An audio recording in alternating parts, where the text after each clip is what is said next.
आई तुझ्या मूर्तीवाणी या जगात मूर्ती नाही। अनमोल जन्म दिला गाई तुझे उपकार फिटणार नाही।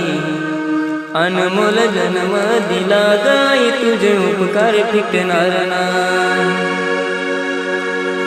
बालपणी मी खेळत खेळत बालपणी मी खेळत खेळत होत जवताना अमृताहुनी गोड पाजलंस पान। अमृताहुनी गोड पाजलंस पान। तुझ्या उपकाराची कधी जाणीव झाली नाही। अनमोल